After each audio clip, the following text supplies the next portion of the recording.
480 BC, a narrow mountain pass at Thermopylae, roughly 85 miles northwest of Athens, Greece. It was the time and the place that would forever crystallize the essence of Sparta in a single event that future generations will turn to again and again as a turning point in history. What transpired at Thermopylae has been burned in the memory of Western civilization. Thermopylae was actually a myth enacted in real life. Shakespeare himself could not have concocted more of a classic story.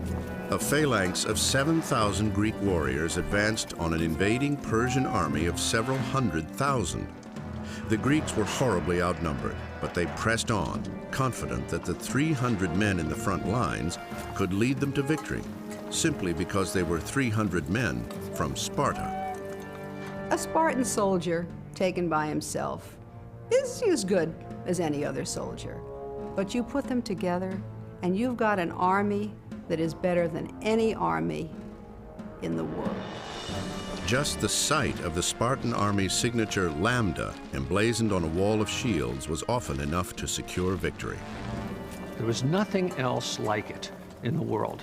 It was the premier warrior culture of all time in civilized society. The pitifully outnumbered Greeks miraculously held off the Persian onslaught through 2 days of gruesome combat. Finally, the Spartan king, Leonidas, realized that defeat was inevitable. He ordered thousands of remaining Greek soldiers to run for their lives. But all 300 Spartans stood their ground and fought to the last man, because they were Spartans. The stand at Thermopylae galvanized Greek morale. It also bloodied the Persians and said to the Persians, "Don't mess with us." The Spartans' stand at Thermopylae became a classic example of losing the battle, but winning the war. Thermopylae has remained in history as a code word almost, for the concept of giving one's life, even in defiance of death. These soldiers were willing to fight a losing battle in defense of their virtue and their country. They became the greatest fighting force the world has ever known. It took a unique society to produce such men, men who fought so methodically in the face of impending death.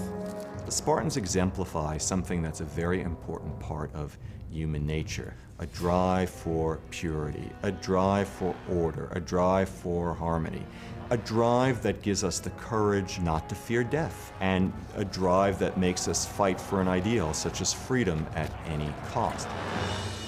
While today we think of Athens as the birthplace of Western civilization and the high-water mark of Greek culture, it was Sparta that many Golden Age Greeks admired most.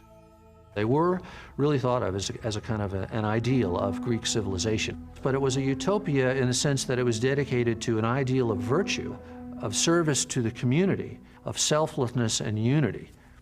What the Greek city-state valued most of all was freedom from foreign intervention, a sense of belonging, and success on the battlefield. Sparta was abundant in all three.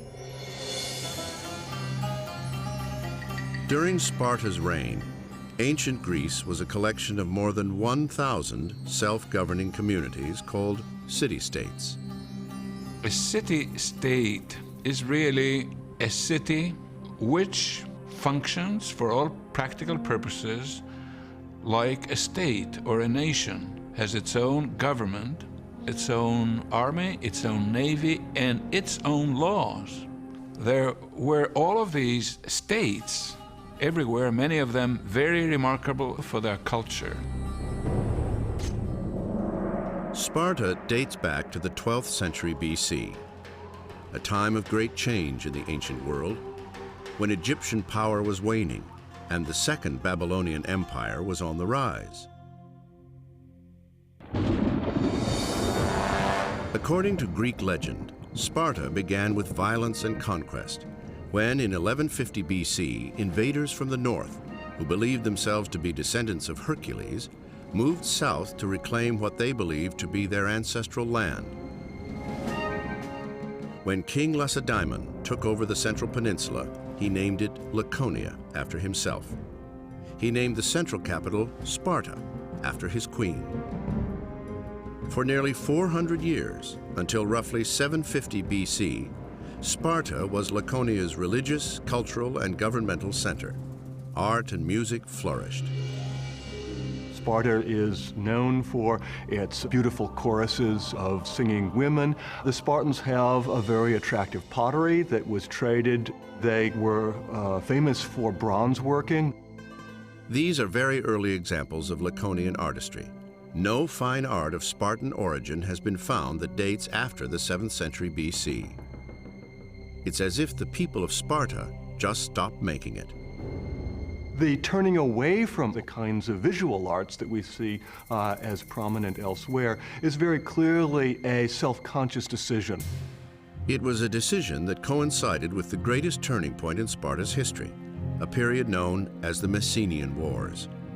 It began when a population explosion forced Sparta to seek new land and new sources of food.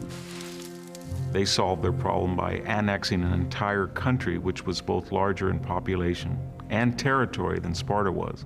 So that quirk of fate, that will change the course of Spartan history for the next 300 years. The land they chose to take over was Messenia, a separate Dorian community directly to the west. There's really nothing to make Sparta look absolutely strange and distinctive until the conquest of Messenia and its aftermath. Messenia had rich farmland and a thriving agricultural economy. Today, it is where the famous Kalamata olives are grown. Messenia was also surrounded by rich stores of iron, Greece's most precious commodity for military equipment. Sparta needed Messenia, but the Messenians did not go quietly.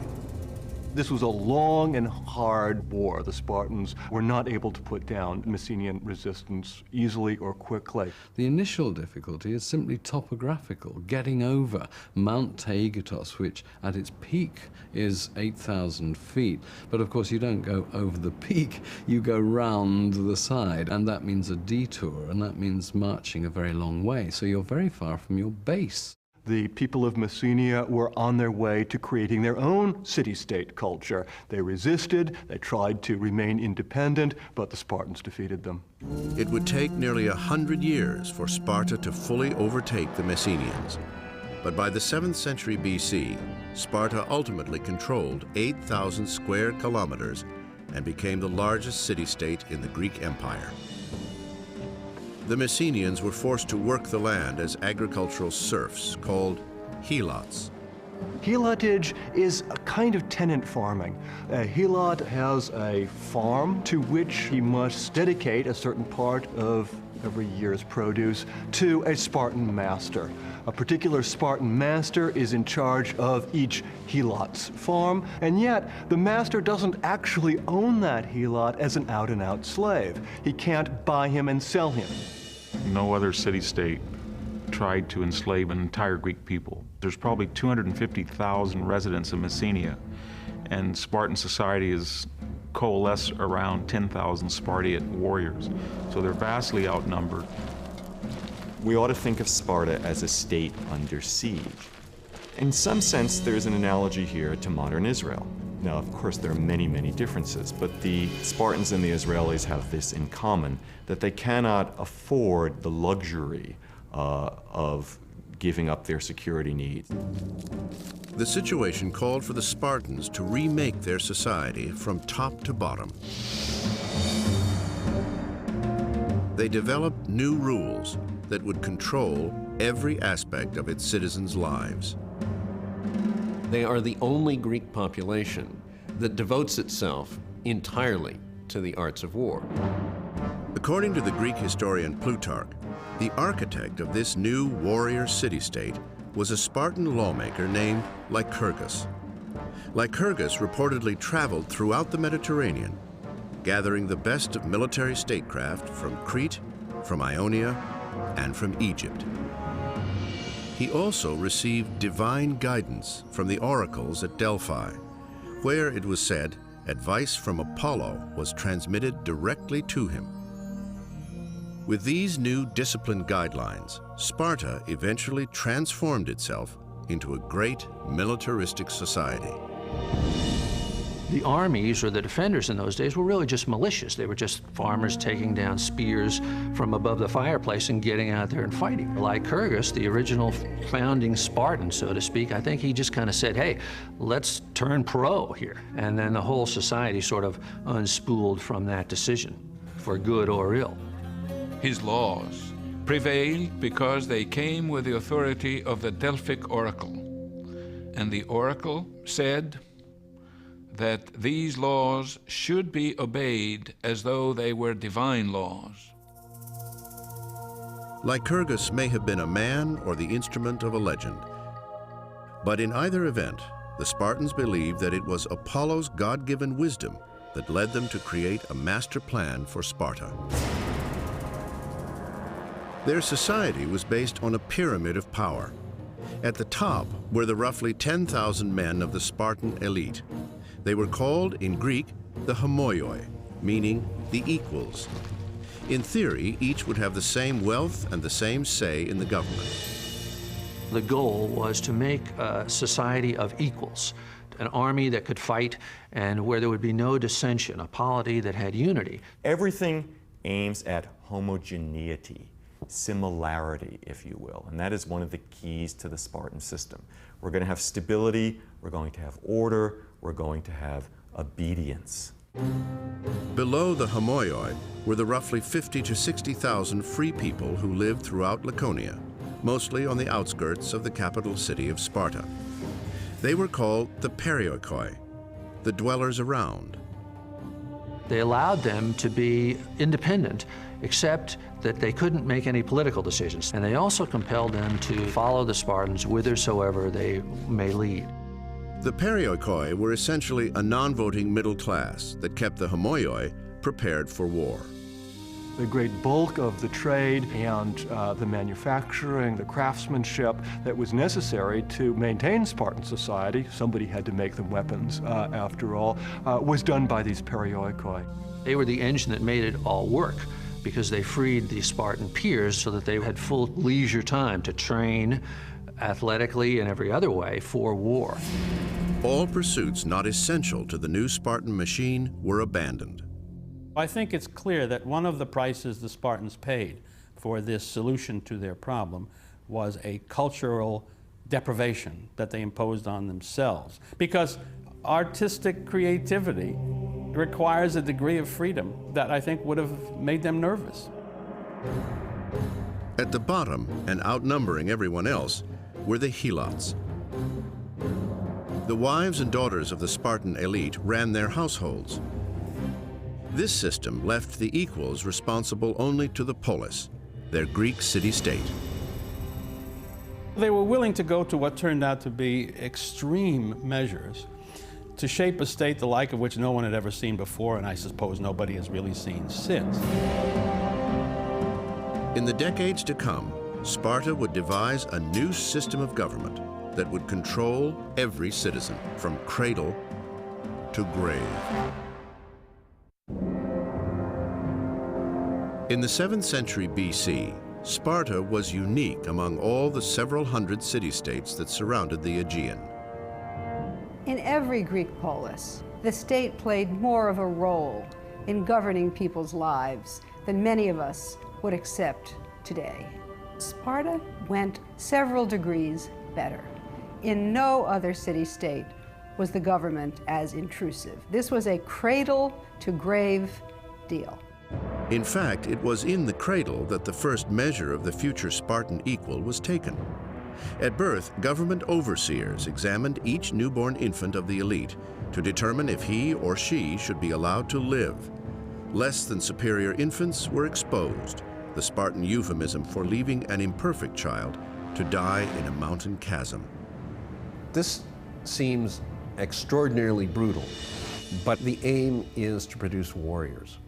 And so that's what they're looking for in these newborn children. They needed good men. So I think that they would be unapologetic about the fact that they were breeding the best and strongest that they could.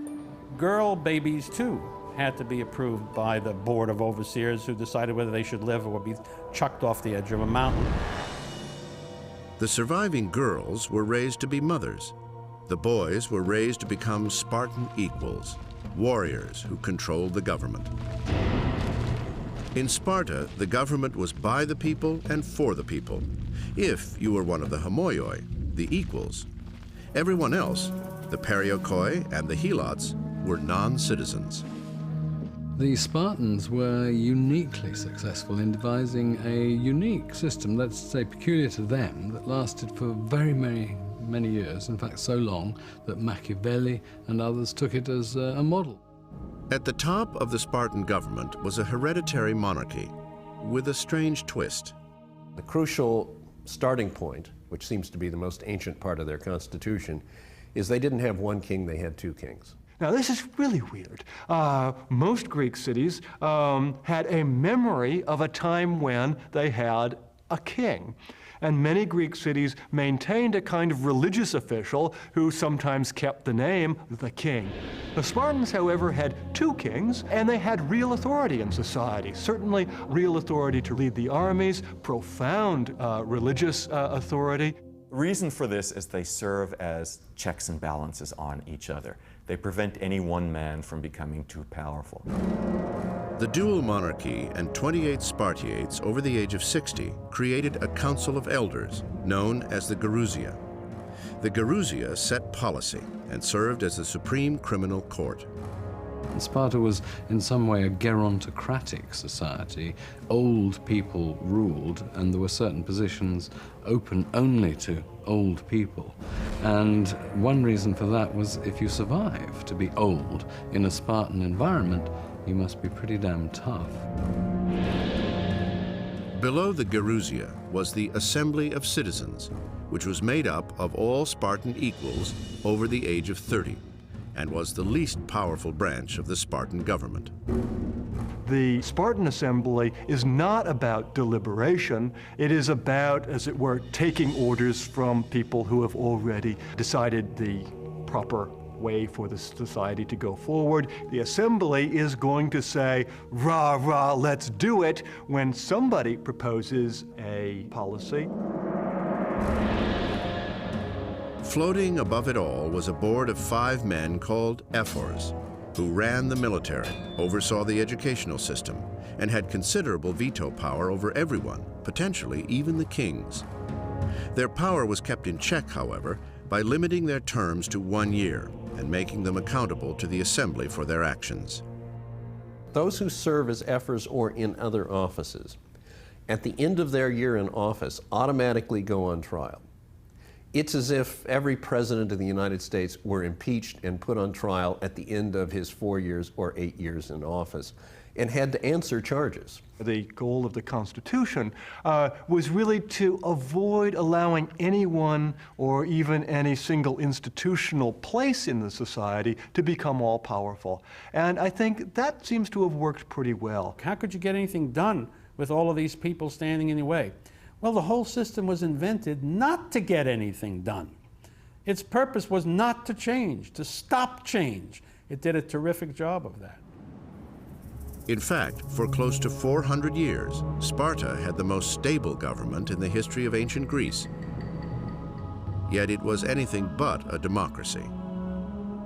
Freedom of the citizen is a core element of democracy. The freedom to speak out, the freedom to vote your conscience, and freedom of speech was not characteristic of Spartan society. The Spartans had no conviction that freedom was even a good idea. Freedom was simply not in the package of virtues that a Spartan was taught to respect. Job 1 for the Spartan government was to keep control of the helots. They knew the helots hated them, and as one Athenian who knew the Spartans very well once reported that the helots would gladly eat the Spartans raw. So every year, the first item of business on the Spartan government's agenda was to declare war on the helots. And that was just sort of a formal way of saying any Spartan peer can kill any Helot anytime he wants. Thucydides tells a chilling story about how the Spartans gave out the word that any Helot who thought he had done the best service for Sparta in the war should come forward to be freed. And some 2,000 came forward. And the Spartans put garlands around their heads to indicate their freedom. They marched them up to the temple, and they were never seen again. In addition to maintaining a continuous formal war on the Helots, the government's main priority was legislating every aspect of life in Laconia. They would do the same things every day. They would roughly marry in the same age period. They would dress alike. They would talk alike. They would act alike. To ensure equality, the government created a system in which, in principle, no Spartan could be wealthier than any other Spartan. If there was a great difference in wealth or in obvious creature comforts, it would be disastrous. They forced the size of the farm that supported each warrior family to be perpetually the same size. And that is only possible if you destroy a market system. And that meant there could be no money, there could be no open markets, there could be no exporting and importing. To further eliminate the need for any kind of Spartan shopping spree, all households, by fiat, were designed exactly the same. Everything was functional, plain, and identical. Spartan culture was austere. That's why we use the word Spartan to mean austere or tough today. In Sparta, it's really considered unacceptable for wealthy people to show off in the way that they dress. There is a austerity and equality, if you will, a lot of people wearing good Republican cloth coats in Sparta. Or if you think about the movement to have uniforms in our schools today, it's a similar sort of idea that clothes should not show inequality. Even the speech of the elite Laconians was required to be austere. The Spartans were trained to be men of few words. It matched the simplicity and the force of Spartan warriors. Laconic speech is good for making snap decisions on the battlefield, but it's not good for sitting back and thinking about the big picture. And that's one of the big problems that the Spartans have. To keep this system in place, Sparta's stand on foreign policy was equally laconic. Don't mix with strangers. They didn't want anybody learning too much about Sparta, and furthermore, they didn't want Spartans learning too much about the rest of the world. They wanted to preserve their customs. They wanted to preserve their nationality. And really, one doesn't preserve that by mingling with others. Basically, they never left home. And on those occasions when groups of Spartans had to be away, connected with some military thing, for some period of time, they almost always misbehaved and went crazy because they simply didn't have any way of coping with that. If all of these controls sound impossibly intrusive, they were. But government control over society was an accepted part of life in ancient Greece. When the Greeks spoke about politics, they didn't only refer to a narrow constitution, a political arrangement. They thought that a regime was about the social arrangement, the cultural arrangement, the entire way of life. And we see this built into the Spartan system. The primary means of indoctrinating Spartans into this new society would be an educational system that prepared 7-year-olds to become killing machines. The success of Sparta depended on a tightly controlled society. Over a 100-year period during the 7th century BC, Sparta invented and perfected the world's first system of social engineering. Control by the state began at birth. Inferior children were killed. Superior children were indoctrinated, trained, and molded into the kind of fighting force that could control the Helots, the enslaved people of Messenia.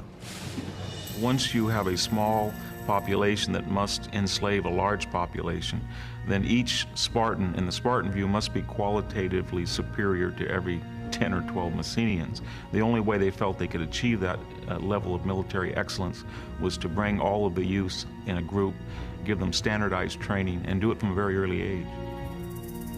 When they were 7 years old, Spartan boys were taken away from home to be cared for and trained by the state. They lived in a kind of military academy called the Agogé. At age 7, the young Spartan boy enters the world of males that really will be his life for the rest of his time, for as long as he survives. Initially, he is brought into what I have sometimes called the Cub Scout troop from hell. The Agogé is 15 years long pep rally. The Spartans are being prepared to go into battle. And here an alleged saying of Patton comes to mind. Patton is supposed to have said to his men, "I don't want you to kill for me, I want you to die for me." And that's the thing about the Spartans, they are ready to die. For a Spartan boy's first 5 years in the Agogé, from age 7 to age 12, a government trainer-in-chief called a paidonomos instructed him in basic literacy and physical education. Discipline and punishment, however, were often meted out by slightly older boys.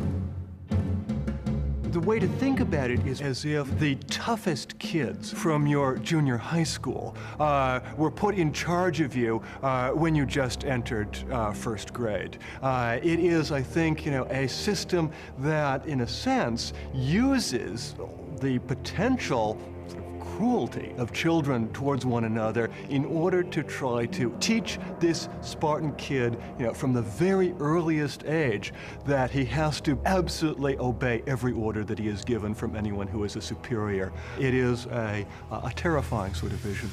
The main lesson in the Agogé from day one was to toughen the boys for the hard life that lay ahead of them. The Spartan training system was clearly meant to test for weakness and to cull out weakness. And throughout his life, a Spartan warrior had to worry about being watched by his fellow Spartans. They were constantly watching him for weakness, watching to see if he is really up to speed. Again and again, the rule in the Agogé is, can you take it? How tough are you? Are you tough enough to be a Spartan male?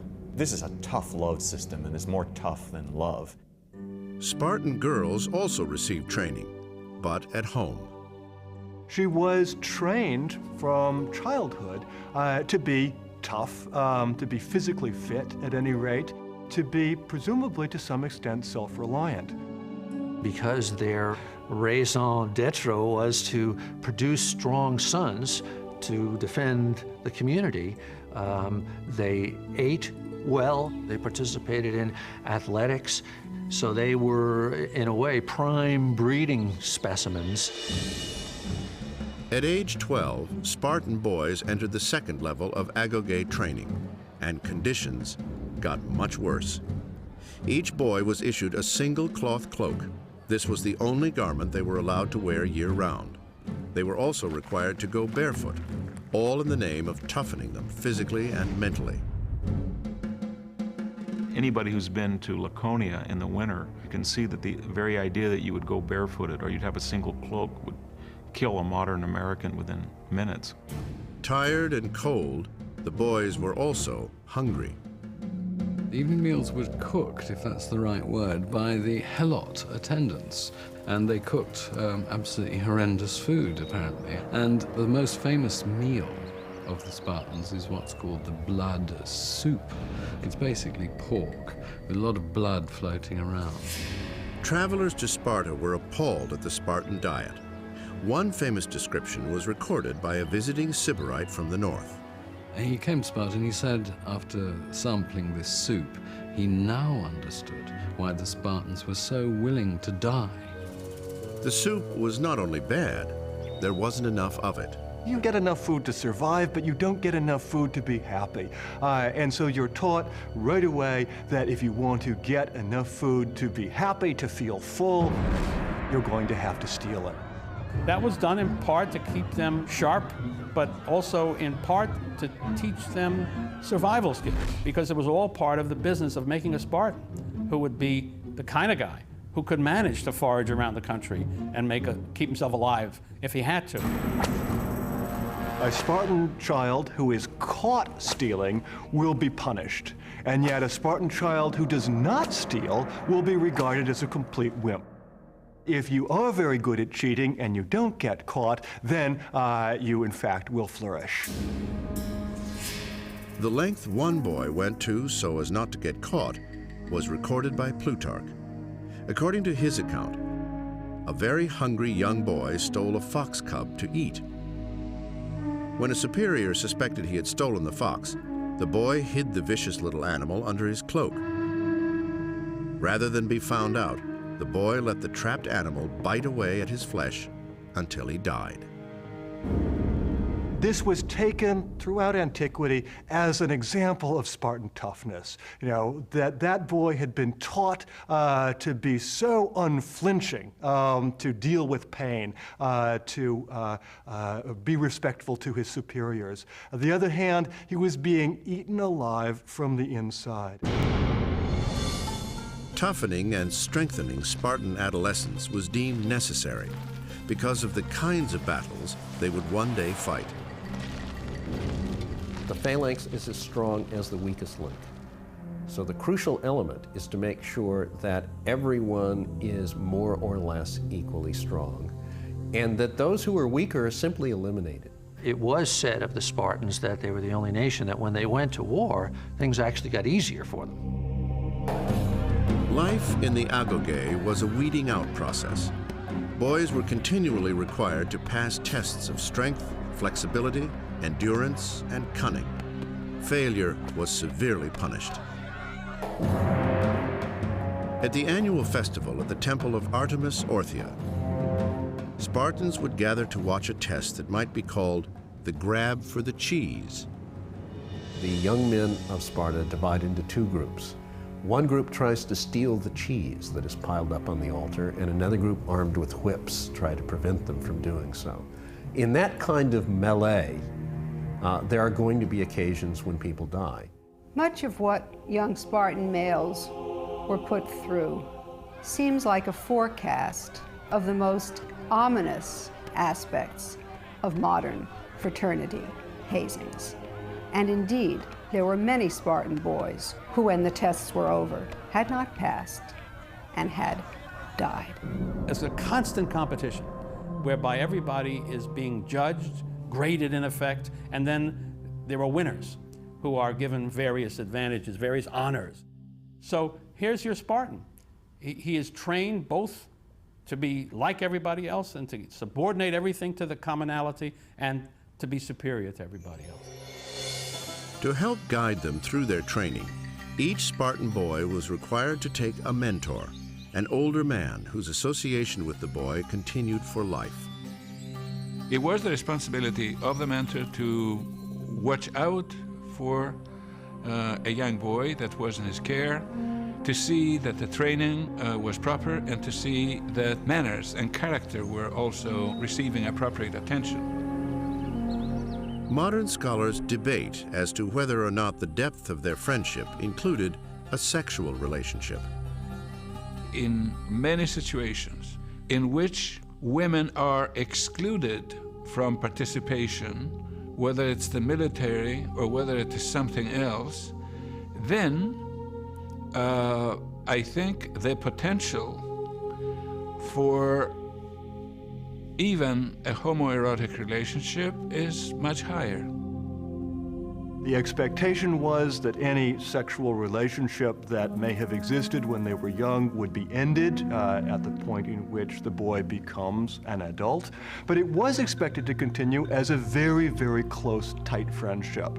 And that web of friendships of people who had been mentors and mentees or lovers was part of the glue that kept Spartan society together. So that anytime the Spartan army was in battle, there would be men who had the closest possible relationship with each other of a personal kind, standing next to each other in the battle line. The question of cohesion of units, of small units, is decisive in warfare. Can you imagine anything more cohesive than a unit made up of men of this type? As a Spartan male grew older, he would be systematically introduced to two new and distinct, yet entirely practical experiences: marriage and cold-blooded murder.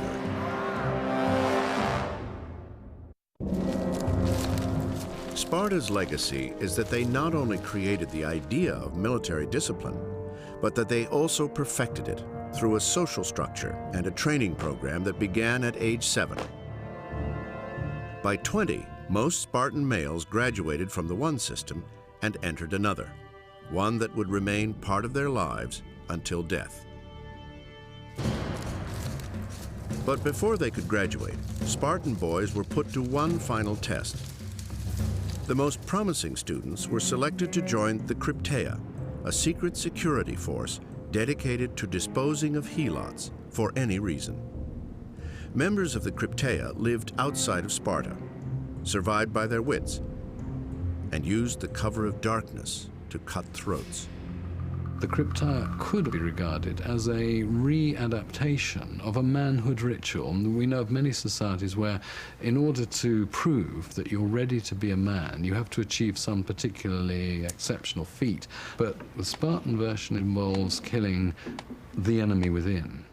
The Crypteia then was a way for the Spartans to take their best and the brightest and use them to make life absolute hell for the people on whom the whole Spartan society was based.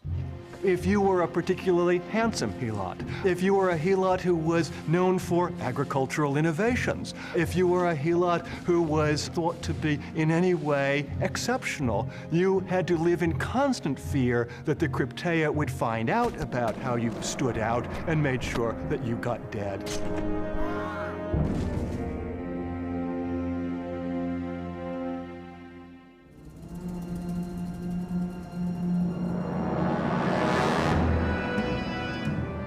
After their term in the Crypteia, Spartan males joined small regiments of 15 men each. These units were called Suicidia, and they would be the Spartans' home for most of their lives. So this is just an absolutely key moment. You had to be accepted into a regiment, and really everything you were doing up to that point leads to this moment of acceptance. Although a Spartan's first duty is to his regiment, each man was also required to get married and produce children. To the outside world, this would seem to be a more pleasant aspect of Spartan life, since the women of Sparta were considered the most beautiful in the world. After all, Helen of Troy was originally a Spartan.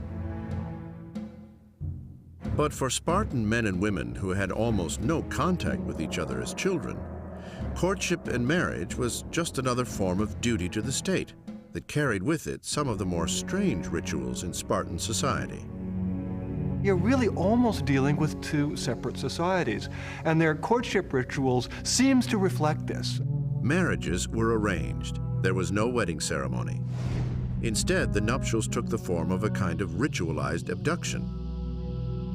The bride's hair was cut short, and she was dressed in a man's cloak. Then, the groom had to sneak into the house after dark in order to consummate the marriage. That was the beginning of their marriage, their married life. Singularly joyless, I think, ritual, and very significant.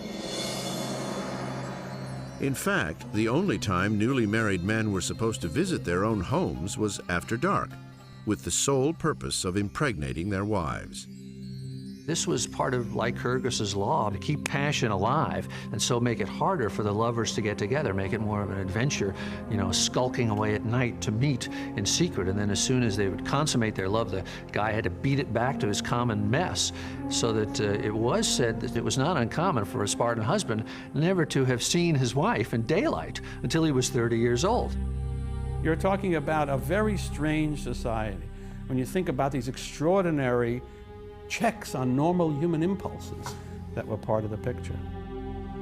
The purpose of marriage, according to the city-state, was to produce children, preferably boys. The only way a Spartan man can get his name on his gravestone is to have died in battle for Sparta. The only way a Spartan woman can get her name on her gravestone is to have died in childbirth. Reproduction was so crucial, in fact, that Spartans went to extraordinary lengths to make sure women had as many healthy children as possible. So we do have incidents, very strange incidents, where men invite younger men whom they think are better than they are to have relations with their wife with the idea that their offspring might in fact be better than themselves. It is this kind of eugenic tendency, the idea that once you've got a proven Spartan, that proven Spartan should continue in the genetic line of Spartans, is absolutely at the center of their concerns.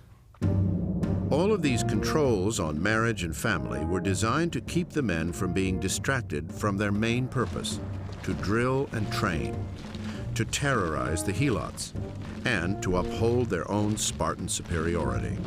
Whether the Spartans really believed in their heart of hearts that they were uniformly men of virtue, or whether, in his heart of hearts, a Spartan thought, wow, I wish I could have a weekend in Athens every now and again and have some fun. We don't know. But what we do know is that the Spartans created a vision of themselves as completely content with their perfectly virtuous lives. The great irony, however, was that even though they had the best trained military in the world, the Spartans didn't use it to fight other armies. It's a magnificent military machine, but the attitude of the Spartans seems to be, let's not risk it. Let's not use it. Let's admire it. Let's polish those shields, but let's not use them unless we have to. It was a system that worked inside Sparta remarkably well for 2 centuries. But then, for reasons that are not entirely clear, Sparta began to look outside its own borders for new people to conquer. Perhaps the war machine was in danger of growing rusty from disuse. Perhaps they were simply itching for a real fight. The Spartans confidently thought that their 2 great adversaries, the Argives and the Tegeans, would be pretty easy to defeat. And they're now ready to expand, as it were, to bring more territory within the same system. At the same time, there was a real threat to Spartan supremacy on the horizon. A nation of more than 1 million warriors, hell-bent on conquering Greece. They were the Persians. By the beginning of the 5th century, they're going to start first to conquer the Ionian Greeks in Asia Minor, and then to look toward the mainland. And that's going to explain all of subsequent Greek history for the next 2 centuries. For generations to come, all of Greece would feel the threat from Persia. How Sparta and Athens reacted to that threat would both divide and unite the Greek world.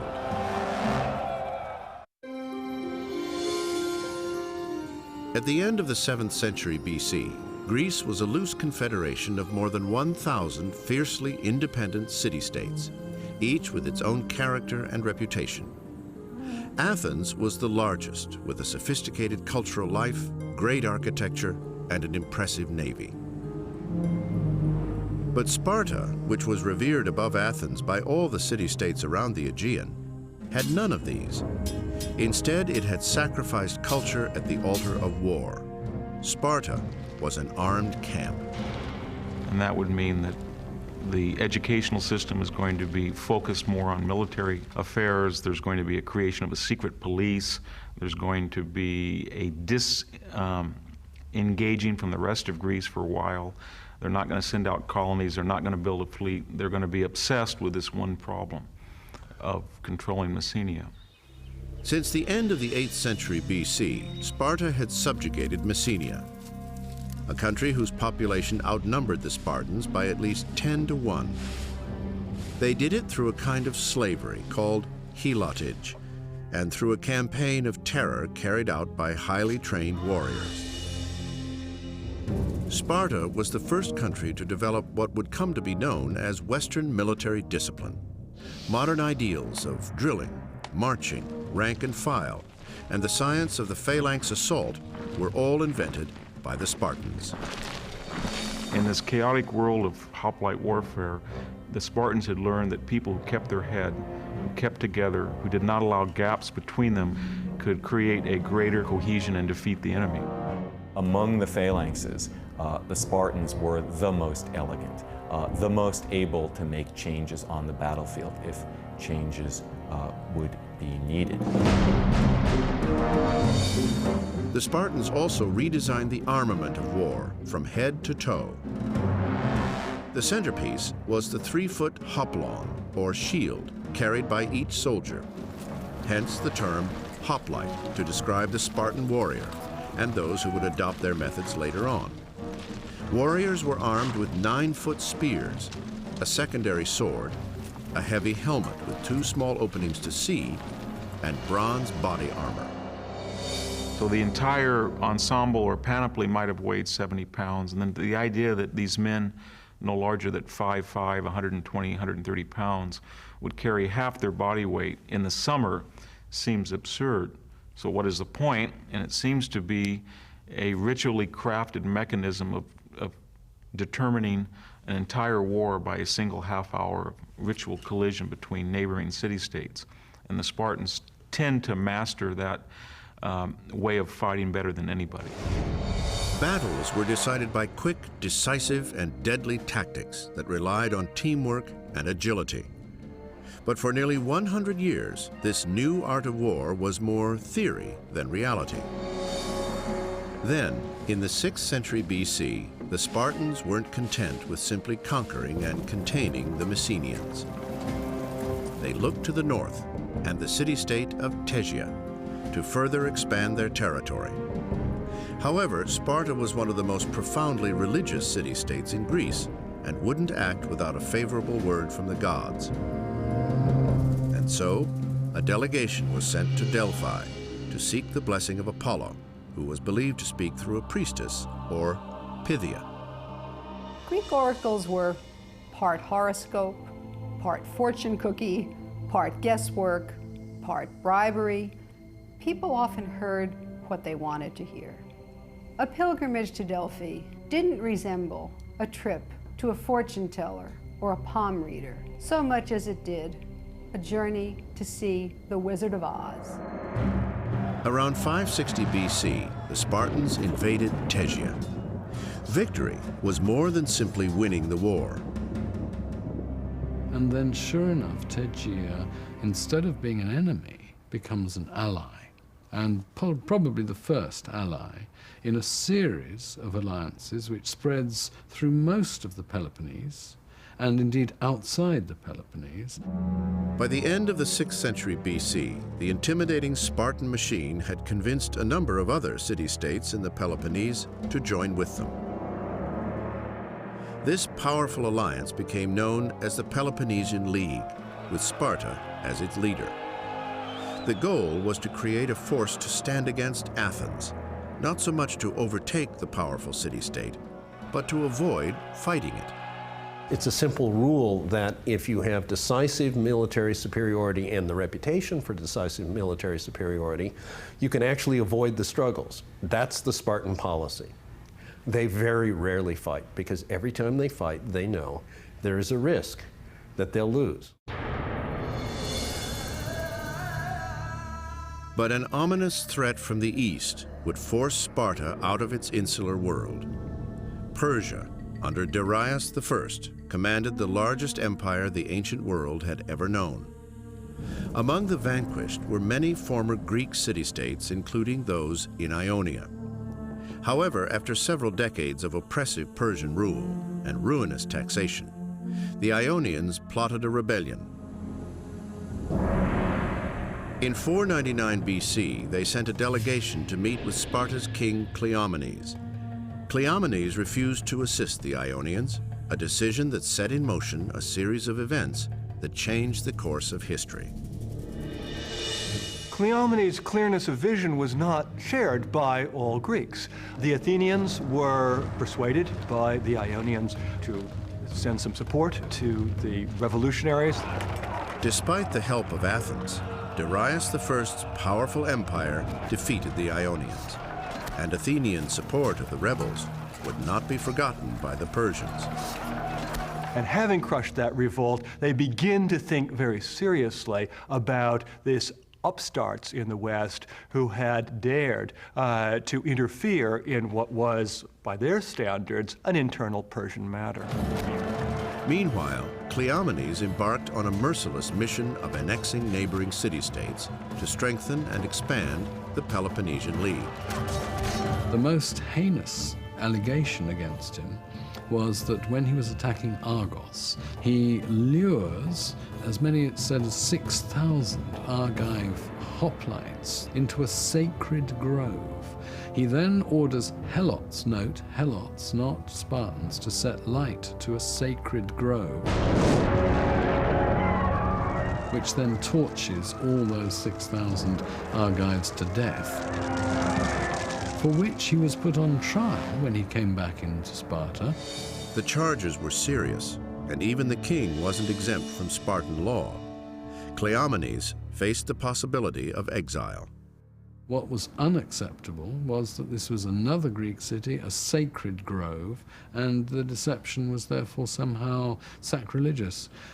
Nevertheless, he survived. He lived to fight another day, but he went on under a cloud. In an effort to prevent his own exile, Cleomenes needed to eliminate the forces within the government that were against him. This meant eliminating his competition, that is, the other king of Sparta, Demaratus. To do this, Cleomenes bribed the oracle at Delphi to declare King Demaratus an illegitimate king. Demaratus was immediately deposed and sent into exile. But Cleomenes' treachery was quickly exposed, and he too ended up in exile.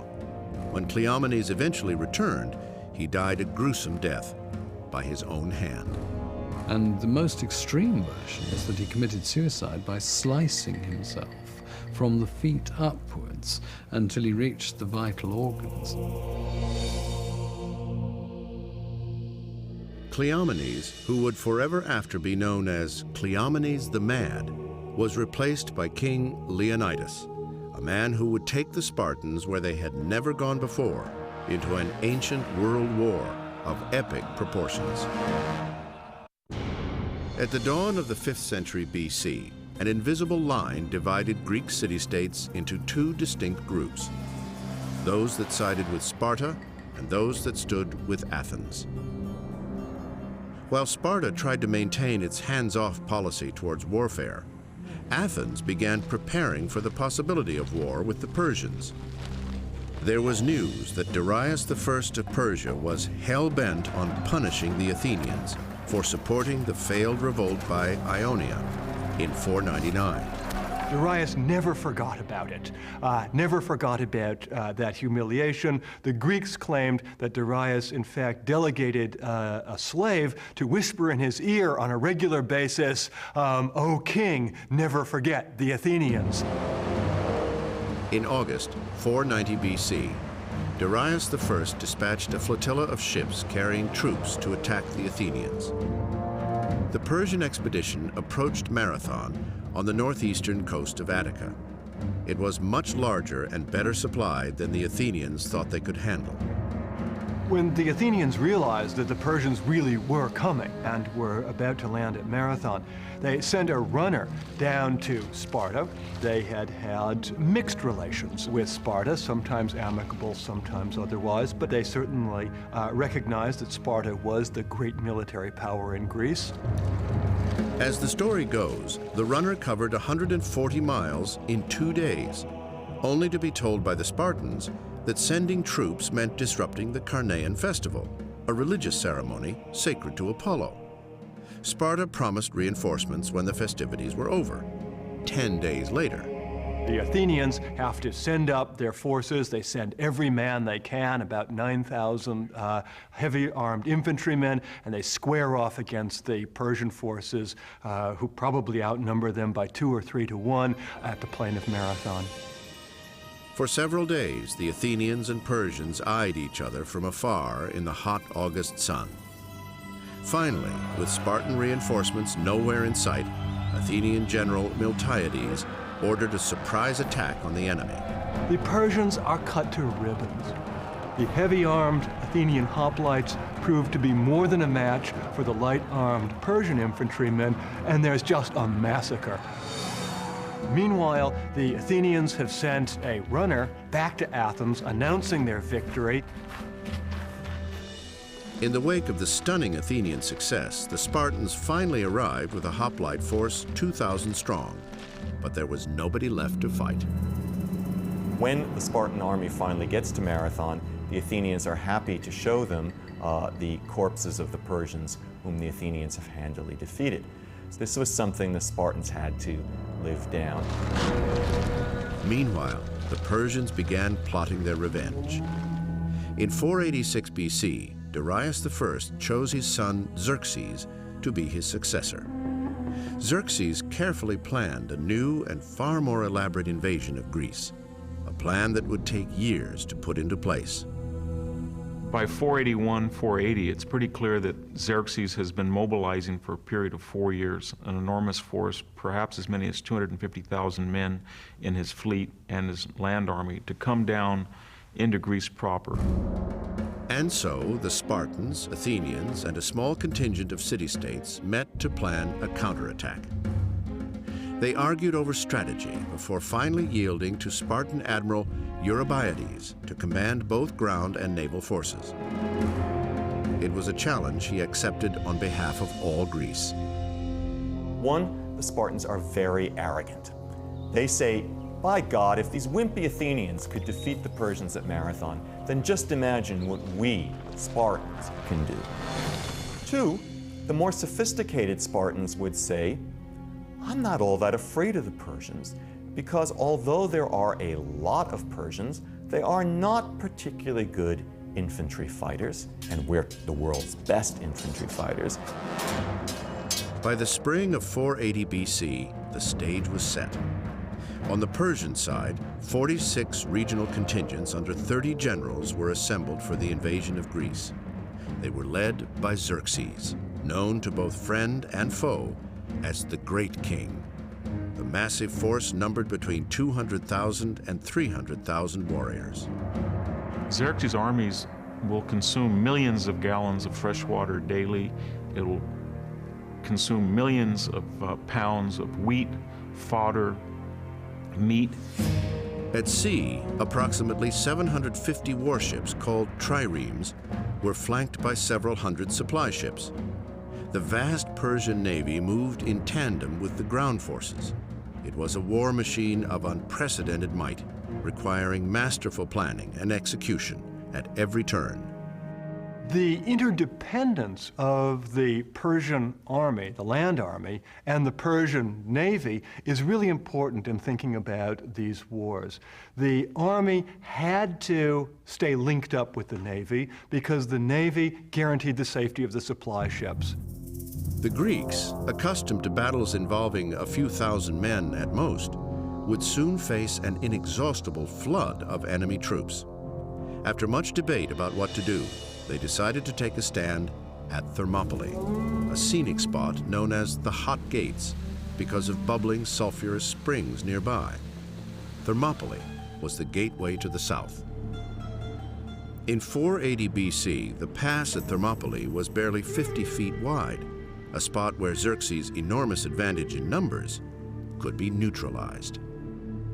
I think this was one of those times that the moment was comprehended, that people realized that they had to make a stand, and that if they had not made a stand, the problem would not be that the Persians would just cross this one particular pass, but rather that morale among the Greeks would just sink into the lowest point and they would lose the war.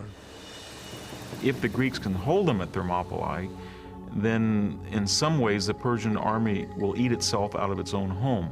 It's like some great monster that continually has to be fed. The Spartans were led by King Leonidas, a veteran of many campaigns during his 11-year reign. But to win this war, he would be called upon to make the ultimate sacrifice. The oracle at Delphi had said that either the king of Persia would conquer Sparta or a Spartan king must die. Leonidas was well aware of this oracle. He was also, I think, aware that if the Greeks were going to put up effective resistance to the Persians after Thermopylae, there had to be a glorious moment. There had to be something to make your heart swell. With fire in his belly, Leonidas handpicked his men for what was surely a suicide mission. When Leonidas goes to Thermopylae, he takes with him a royal bodyguard of 300 men. In this particular case, however, the royal bodyguard is specially selected.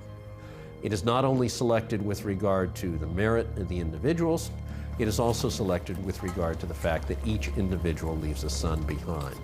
I think that the Spartans knew, and Leonidas knew absolutely, that they were going there to die.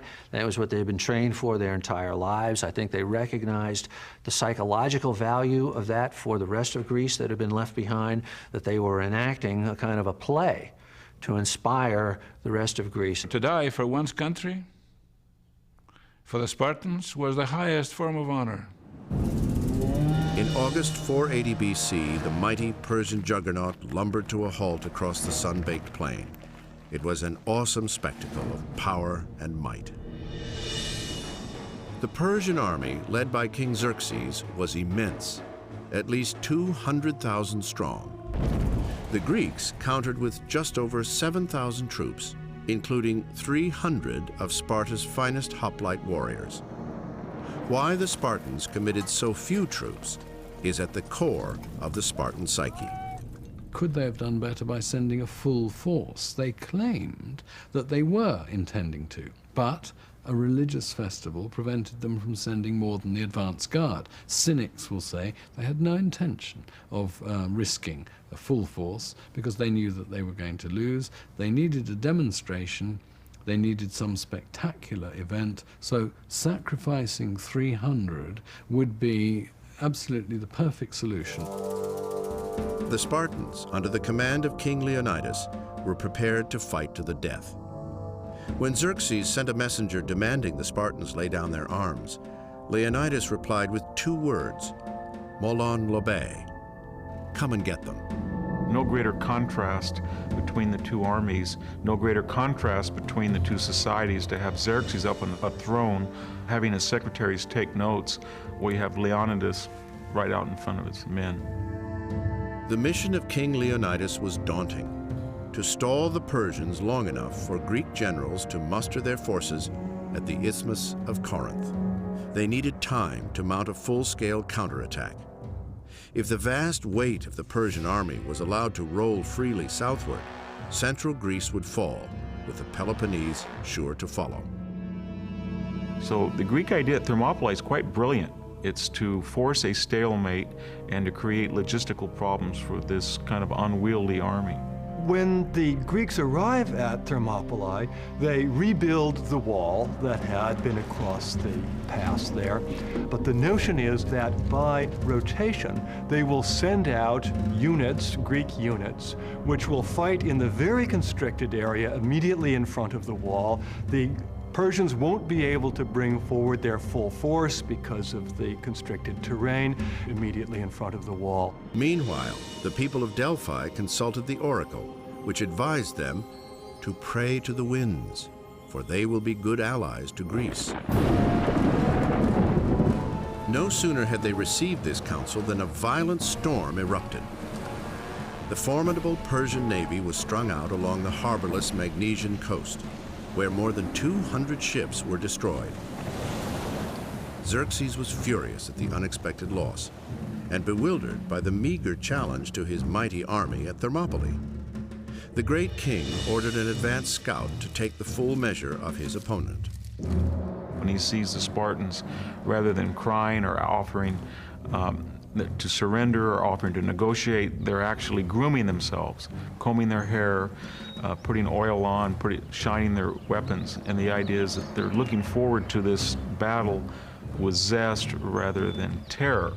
And so the horsemen just stood there in amazement and they couldn't believe that these few small people were going to be trying to defend the pass.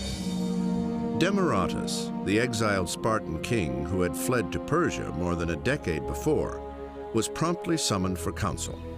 King Xerxes demanded to know, How tough are these guys? And if we brought one of them here into the court, could he kill 10 of us? And Demaratus told him, no, man for man, they're not much better than anyone else. But in a group, he said, you will find, in a cohesive unit that's going to defend this pass, you'll find they're worth many times their numbers. The message from Demaratus was clear. Do not underestimate the Spartan warriors. Fighting was in their blood. It was a way of life. And now the scene was set. With both Greek and Persian forces prepared for battle, what would happen next would decide the future of democracy. 480 BC, late summer. The fate of the Western world was at hand. At the narrow mountain pass of Thermopylae, battle lines were drawn between Persia and Greece. 300 Spartans and 7,000 Greek allies dug in, prepared to fight a Persian army at least 200,000 strong. For the Spartans, it appeared to be a suicide mission, but they had to slow down the Persians long enough for Greece to assemble a counterattack. When King Leonidas was leaving to defend the pass at Thermopylae, and he knew that he was going to die, his wife Gorgo, as they were saying goodbye, asked him what were his instructions to her, and he said, marry good men and bear good sons. And that's the thing about the Spartans. They are ready to die. They are prepared to die. They think of death in battle for their state as truly a glorious thing. And so, in the name of honor and glory, the Spartan soldiers stood defiant and serene, even ready to take on the huge Persian force an advanced scout had warned them about.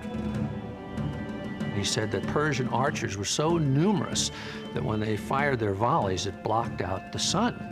So the one Spartan, Dionyscus, said, good, then we'll have our battle in the shade. On August 18th, 480 BC, 4 days after arriving at the hot gates of Thermopylae, the two sides readied for battle. The Persians' overwhelming numbers provided them with all the confidence any army could want. But the bronze and crimson Spartan phalanx stood unintimidated and ready to fight. Typically we hear of a formation 8 ranks deep. The reason for having only 8 is the first 2-3 ranks actually fight, because you've got very long spears. Therefore, one function of the guys behind is simply to push the ones ahead into fighting. So the cohesion and the push of the back ranks is absolutely key, as key in its way as the prowess and the bravery of the guys in the front. The Persians quickly found their vast numerical advantage was no advantage at all. Once you've given up the idea of maneuver and the idea that Persian horsemen can play no role, then it's almost like a sieve that you've forced all of these people into a bottleneck, and the Persians have to go through bronze and iron, and they've never done that before. And they are chopped to ribbons. In the narrow confines of the pass, heavy armor of the Greeks, their long thrusting spears, their big shields proved to be quite effective against the lighter armor, the shorter spears of the Persians. It would be a terrible thing, noise of people screaming, people defecating, people urinating, people falling down, people being trampled, spears breaking. And it really turns into just a scene of carnage. The Greek phalanx was virtually impenetrable, and by early afternoon, the battlefield resembled a snapshot from hell. The whole pass was littered with corpses, and the Spartans showed no sign of cracking. The Spartan phalanx is almost like a corps de ballet in its ability to move and its ability to execute quick decisions on the battlefield and to move as a unit. And that's one of the things that makes the Spartans so formidable in battle. Xerxes was determined to destroy the Spartan phalanx and stop the bloodbath. He ordered his personal bodyguards, known as immortals, into the fray. Only they wore anything approaching the heavy armor of the Greeks. Still, it wasn't enough. A savage battle left the king's finest troops in total disarray, and as the curtain of death fell around them, they they broke off the fighting and retreated. Hoplite mentality and ideology is summable up in one phrase, which is stay your ground, or keep in your place. And what the Spartans always contributed was that steadiness, that sort of rock solidity. With darkness falling, Xerxes abandoned the struggle. His colossal beast brought to its knees, the Persian losses in the thousands. Across the blood-spattered plain, the Greeks attended to far fewer casualties. Leonidas walked among the dead, knowing all too well that in a matter of hours, his men would meet a similar fate.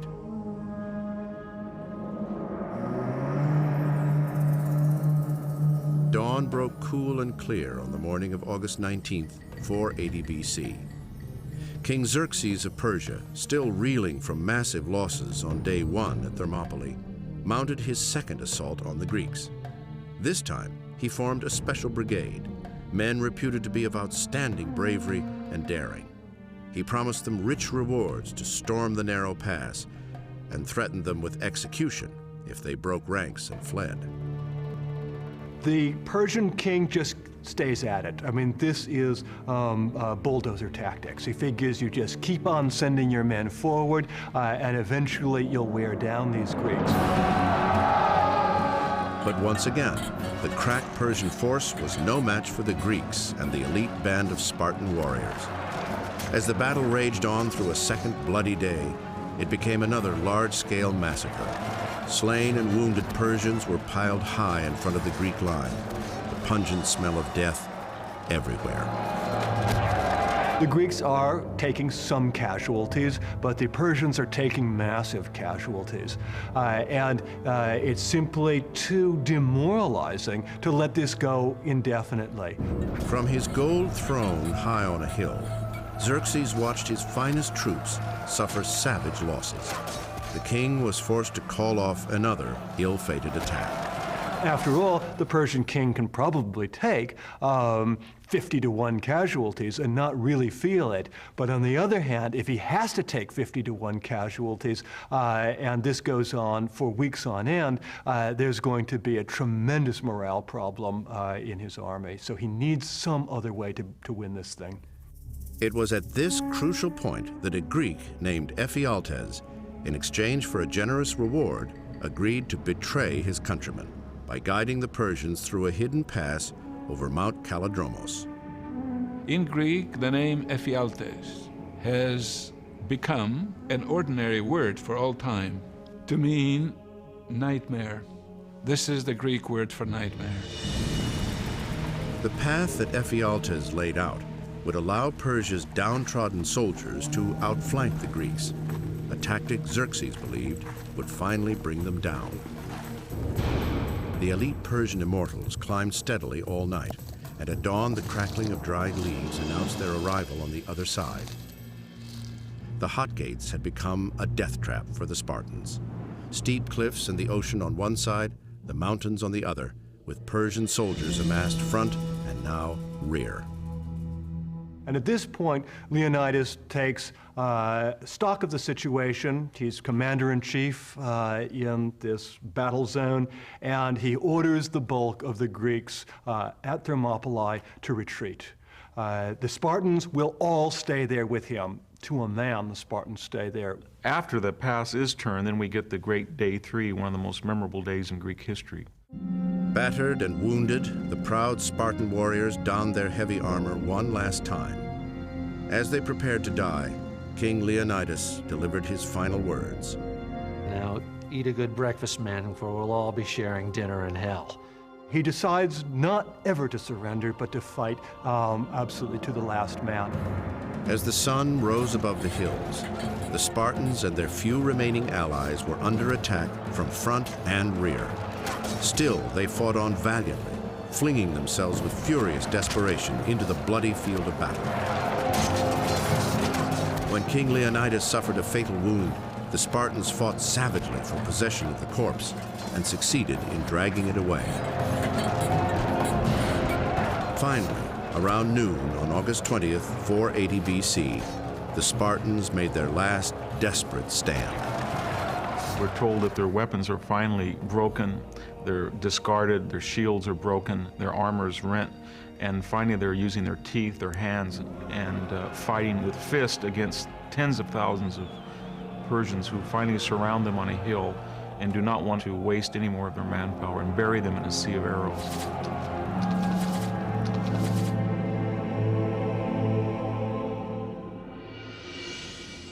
By early afternoon, it was over. All 300 Spartans lay dead, along with several hundred more of their allies. But the Persian losses were staggering, estimated at 20,000. With victory finally in his grasp, Xerxes inspected the battlefield. He found the body of King Leonidas hidden away and had him decapitated, his head displayed on a pole for all to see. It was a barbaric gesture intended to prove that the Spartans were mere mortals after all. But the badly demoralized Persian troops weren't convinced. They knew the war had only just begun and that more Spartans lay in wait. So there is a fear or almost a sense of mystery about the Spartans that infects the Persian ranks after Thermopylae. Thermopylae, we should be clear, is probably the greatest single defeat in any one day in Greek history. That being said, it does have some dividends for the Greeks. It allows the Greeks to mobilize to the rear in Attica. It gives them a sense of heroism, of coalescence around this act of bravery, and it does strike fear into the Persians that these are people they hadn't counted on. Many years later, a monument was erected at Thermopylae to honor the 300 Spartans who heroically held off 200,000 Persians for 3 ferocious days. Here, on an unadorned stone, was engraved a classically simple epitaph. Go tell the Spartans, stranger passing by, that here, obedient to their laws, we lie. It stresses the point that this had to be done, no matter what private perceptions and private thoughts were. The laws of Sparta dictated for Spartans to be there at this time. In the one sense, it was something the Spartans needed. They needed a Spartan Battle of Marathon. They needed a time in which they could show that Spartan virtue was absolutely outstanding. Even if they didn't win, they had won the moral victory because they died to the last man. What transpired at Thermopylae has been burned in the memory of Western civilization. After the fall of the Alamo, the local newspaper in Nacogdoches, Texas, proclaimed that Thermopylae now has a parallel. With the Greeks' first line of defense now breached, the Persians were free to drive south through Attica, implementing a scorch and burn policy that spared nothing and no one. Crops and farms went up in smoke, statues of gods were demolished, temples destroyed. Even the Acropolis was set on fire. When word spread throughout Greece that the whole country was ablaze, many Athenians were on the verge of mutiny.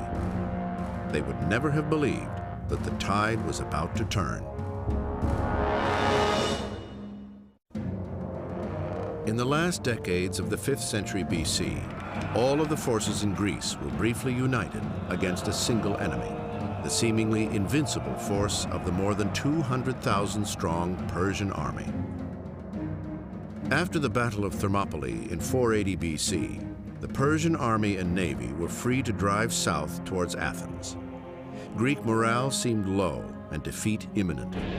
But the Greeks decided to place their trust in a shrewd and respected Athenian commander named Themistocles. And the decision is made by the great commander Themistocles to evacuate the hinterland and go over to the island of Salamis and rest the hopes of Greece on a sea battle. The Athenians then decide to withdraw from their territory, not try to face down the Persians in some kind of a hopeless land battle, but rather withdraw from their territory, send their women and children to refugee camps in southern Greece behind the Isthmus Wall, and to put all of their faith in their navy. Under cover of darkness, the Greek navy embarked for the Bay of Salamis, some 60 miles down the coast. With its narrow channel, Themistocles was confident Salamis was the ideal spot to counter the superior numbers and greater mobility of the Persian fleet. And Themistocles knows if they can break the Persian navy, then they've really won the war, or at least they've gone a long way towards winning the war because of the interdependence of the Persian army and the Persian navy. With the Greek navy now in place, Themistocles devised a brilliant tactic to lure King Xerxes into making a disastrous move. Themistocles sends him a slave and says, Xerxes, Themistocles would like to be your friend, has seen the light. And you can capture the entire Greek fleet if you just attack now. In a letter delivered by a slave, Themistocles spelled out plans for a Greek withdrawal from Salamis to be carried out under cover of darkness the following night. Xerxes thinks this is a great opportunity. After all, he had experience with traitors. Ephialtes had showed up just about at the right time at Thermopylae, and now here was this guy, Themistocles. Great. Convinced the Greek navy was in total disarray, Xerxes decided it was the perfect time to strike. So Xerxes does it. Launches the Persian fleet against the Greek fleet in the very constricted waters around Salamis, which is exactly what Themistocles had hoped for. Themistocles knew those waters intimately. He had his fleet stationed to take advantage of the constriction. He also knew when the wind was going to come up behind them, and so when they could charge out most effectively. And what happens is that the Persians charge forward, the Greeks charge forward on their ships. I think we could say it was probably the greatest sea battle in sheer numbers involved in the history of Western civilization. While the Greek fleet moved out like a giant octopus from its rocky lair, King Xerxes was safely perched atop his gold throne at Mount Agileus. By the time he realized his powerful vanguard was trapped, the noose had already tightened.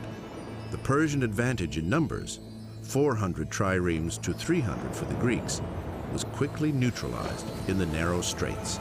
And the whole thing gets locked up into kind of a logjam very quickly. The Persian ships are not able to maneuver. So once you could just turn the battle into ramming and make some incursions inside the Persian fleet, then drowning would be your greatest ally. The Greek ships have posted Marines on them, hoplites, who then jump from ship to ship, doing great massacre. It was probably the single largest casualty rate of any sea battle in history. There may have been 60,000 Persians that drowned right off the coast of Attica. It's a great disaster for the Persians. It's an out-and-out victory for the Greeks.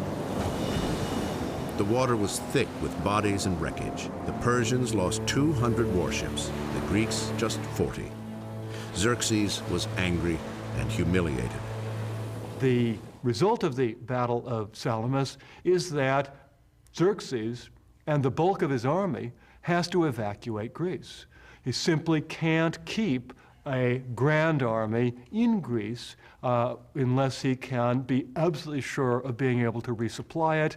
With loss of control at sea, with loss of dominance on the waves, he is at risk, and the bulk of his army then is evacuated. But Xerxes' cousin, General Mardonius, was personally chosen to carry on the war in Greece. With a crack force of 30,000 men, Mardonius moved north to Thessaly, where there were adequate supplies to see his men through the winter. Meanwhile, Athens and Sparta were bickering jealously among themselves. The Athenians, who bore the brunt of the naval battles, expected a quid pro quo from Sparta's celebrated hoplite warriors, demanding that they lead a ground assault against the Persians. Mardonius learned of the deepening rift between his rivals and attempted to exploit it. One of Xerxes' vassals, who is a Macedonian king, is sent to the Athenians and to the Spartans with an offer.